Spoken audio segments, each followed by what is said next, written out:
एगो नया नया लड़की 12 बरस के उम्र से ज्ञान लेलन, उनका माता पिता शादी विवाह कर दिलन। जब ससुराल गेलन तो यहाँ तो सब चीज कैलन, लेकिन वहाँ गेलन तो बेचारी भोला बाबा से मांगे कि हे महादेव, हमरा यहाँ जैसे परिवार रहे वैसे शिव के शीश सारा परिवार हमरा ससुरों में दी है कि मान मर्यादा करे, और जहाँ जहाँ शिव के बात करी तब बात के कुल यकीन करे, दिल में बसावे। बेचारी भोलेनाथ से खाली यही मांगे कि हमरा जैसा नहिरा दिल वैसा ससुरा दिल। तब ससुरा में जाए है शादी विवाह होके, जब वहाँ से लौट के आवे है तो यहाँ के सखी लोग पूछे है कि का है सखी तोर ससुरा के हाल कैसन है। बड़ा भाव से पूछलन तो चर्चा में जाके बतावन का कौना भाव में कि अपन ससुरा के हाल तू बतावा सखी, कौना भाव में कहला कि अपन ससुरा के हाल तू बतावा सखी, हे बतावा सखी, आ जावन सीख के आइला हमरो के सिखावा सखी, जावन सीख के आइला हमरो के सिखावा सखी, अपन ससुरा के हाल तू बतावा सखी।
कहल ना जा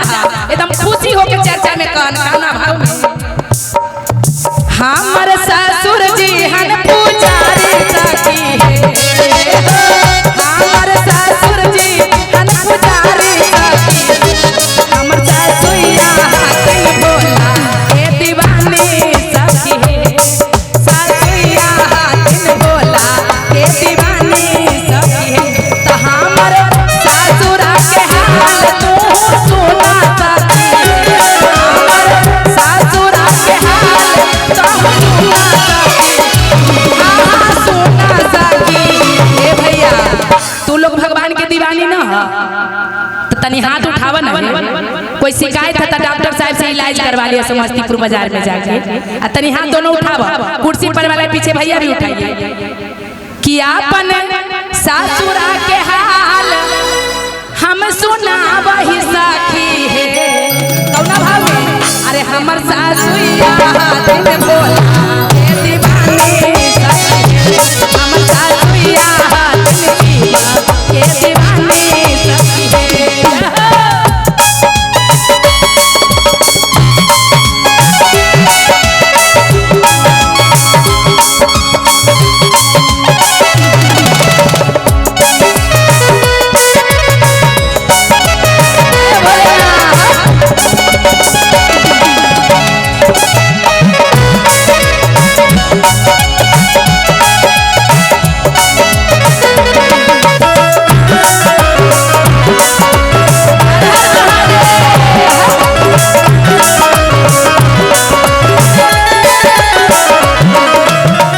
हमारी भैंसुर के हाकिम शिवा के पुजारी,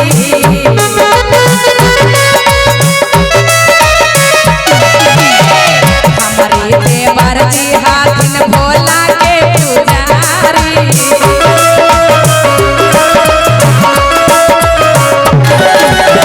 सुना देवर जी तो मिठाइये हन, ससुर जी मिठाइये हन, भैंसुर जी भी मिठाइये हन, लेकिन गोतनी के तुम निक रहे तो ओरा अच्छा न रहे ना दीदी। हमार भैंसुर जी हाकिम भोला के पुजारी,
बोलिया लागे बहुत मिठाइया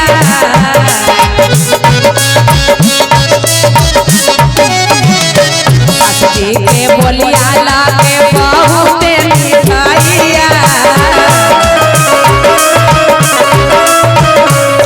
हाय देखा है हमर ननद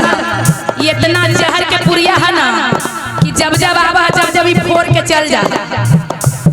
ई ननदो के बोलिया है मिठाई सखी ननदो के बोलिया है मिठाई सखी ई बुझा जावा देख ला हमरे घरवा में पहले आके हमरे ही राज करते हैं आ का मिर्चाई बोले अरे अपना उतना सुंदर भाई दे दिया माई अपन तोरा माई बना दिया आओ कुछ खोजे अपन माई छोड़ के दूसरा ही गेली आ अपन माई के तोरा दे दिया और उतना सुंदर भाई के दे दिया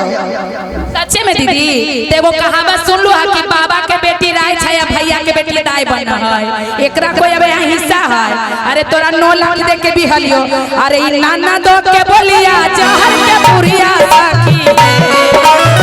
नाना दो के